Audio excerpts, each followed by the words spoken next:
Thank you, Peter. So that is a feature of the reef that I suspect many of us know and are very attached to, the dynamic living aspect of the reef.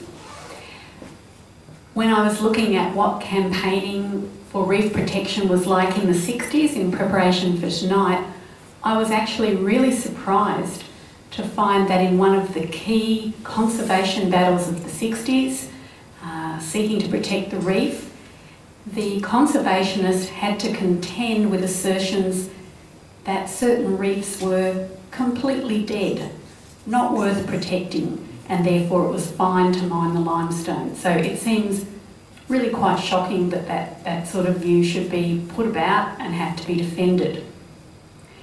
So looking back to the 60s, a number of wonderful conservation organisations were formed. In 1963, the Wildlife Preservation Society was formed, and they're still going strong. I went to their 50th birthday not very many years ago. The Australian Marine Conservation Society was formed in 1967, though it was called the Littoral Society at that time. And even the Australian Conservation Foundation wasn't formed till about 1966. So there was a lot of very active conservationists here in Queensland during the 60s, and many of their actions and campaigns and activities related to protecting the reef. In particular, I wanted to mention Judith Wright, and this is a fantastic book called The Coral Battleground that some of you may know. And amongst her many co-campaigners, Judith particularly talks about John, I can't pronounce his name very well, John Buist. Yes, Buist.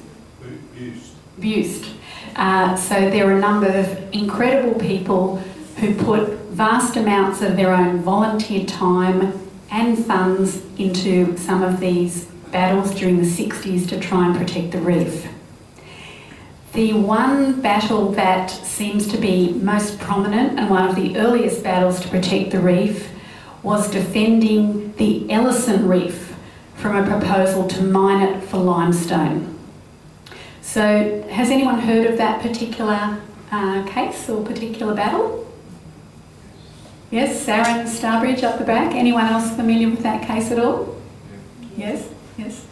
So, and sorry, what was your name? Des Connell. Des Connell? Yes, I was thinking Des Connell is also mentioned in this book. So great to have you here, someone who's actually will probably know quite a lot about the subject. I gather what actually happened in relation to the Ellison reef issue was there was a branch of the Wildlife Preservation Society at Innisfail, and it was noticed that there was a public advertisement of the proposal to mine this particular reef for limestone. And someone in that particular locality saw the notice in the paper and became gravely concerned about that. Because at that stage, the reef had not been mined at all. So on one point, there was grave concern about the impacts of mining this particular reef. On the other hand, there was far-sighted concern that this could just be the beginning of mining the whole of the reef with all its amazing qualities. So an objection was lodged with the mining registrar, and I think it's sort of quite interesting in that today in Queensland, many conservationists and rural people are protesting about the removal, the proposed removal of rights to object to 90% of mining projects. That's a current campaign. Yet, back in the 60s, people were using very similar rights and used them to, in the end, stop mining of the Ellison reef. So that's a very interesting connection from now to the past. It was about the Ellison reef that the assertion was made that it was dead and it was okay to mine it.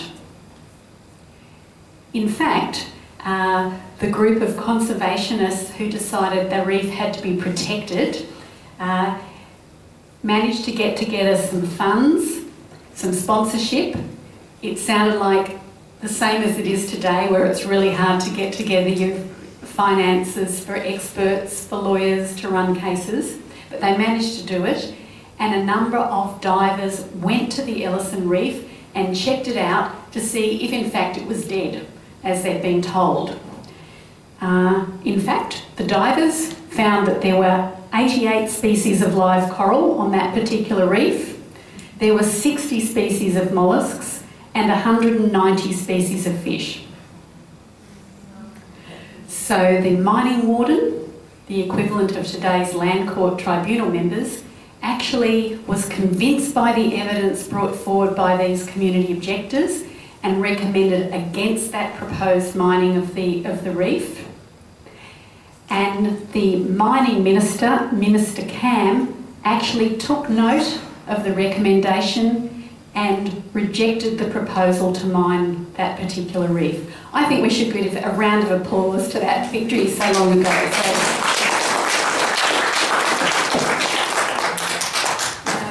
Because we know how tough it is to win that sort of thing, and back in the 60s with far fewer resources, it's many times harder, I'm sure, than it even is today. So that was one of the campaigns in the 60s. And the author of this particular book, Judith Wright, who's also well known as a poet, that's, I think, the earliest photo we could find just looking on the internet of Judith.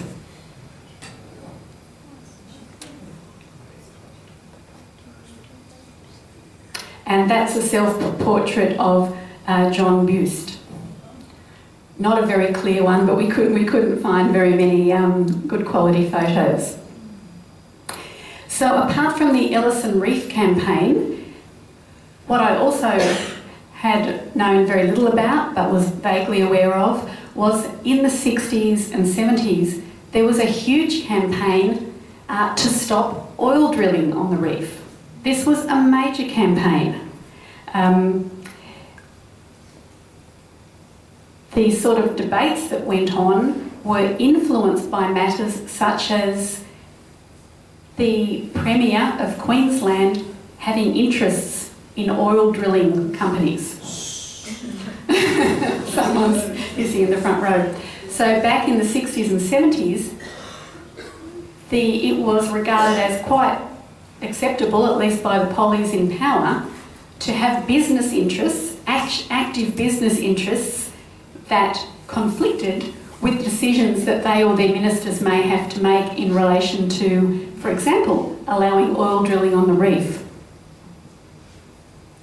So there was not only this desire to promote the economy by allowing oil drilling on the reef, there was not only severe conflicts of interest on the part of the ministers who were making these decisions, but at one time 80% of the reef was covered by drilling tenures. There wasn't actual drilling on that 80%, but it was being carved up in anticipation of oil drilling on the reef.